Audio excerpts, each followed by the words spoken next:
ஹாய்ங்க. இன்றைக்கி ரொம்ப ஹெல்த்தியான சக்கரவள்ளிக்கிழங்கு கொழுக்கட்டை எப்படி செய்கிறதுனாங்க பார்க்க போகிறோம். அதுக்கு 1/2 கிலோ சக்கரவள்ளிக்கிழங்கை ரவுண்டாக கட் பண்ணி ஒரு 15 மினிட்ஸ் இட்லி பாத்திரத்தில் வேக விட்டுறலாங்க.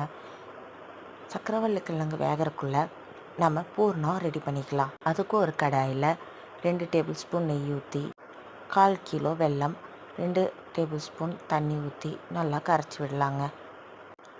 அடுத்தது 1 கப் தேங்காய் நல்லா துருவினதை எடுத்து வச்சுக்கலாம். அப்புறம் வெல்லம் நல்லா கரைஞ்சதும் அந்த தேங்காவை ஆட் பண்ணி ஒரு 1/4 டீஸ்பூன் ஏலக்காய் பொடியை ஆட் பண்ணி நல்லா பூர்ண பதத்துக்கு ரெடி பண்ணி வச்சுக்கலாங்க. பூர்ணம் ரொம்ப தண்ணியாக இருக்கக்கூடாதுங்க. லைட்டாக தேங்காயும் வெல்லமும் இறுகி வந்திருக்கணுங்க.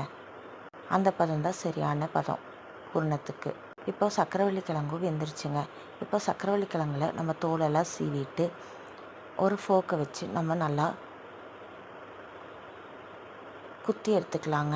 ஏன்னா ரொம்ப சூடாக இருக்கும் இல்லையா, அதனால் ஃபோர்க்கை வச்சு நல்லா பிரிச்சுக்கலாம். அடுத்தது 2 டேபிள் ஸ்பூன் அரிசி மாவு ஆட் பண்ணி சப்பாத்தி மாவு பதத்துக்கு நல்லா பிசைஞ்சு எடுத்துக்கலாங்க. மாவு பிசையும் போது உங்களுக்கு நெய் வேணாலும் கொஞ்சம் ஆட் பண்ணி நல்லா சாஃப்டாக பிசைஞ்சு எடுத்து வச்சுக்கோங்க. அடுத்தது ஒரு வாழை இலையில் நெய் தடவிக்கோங்க.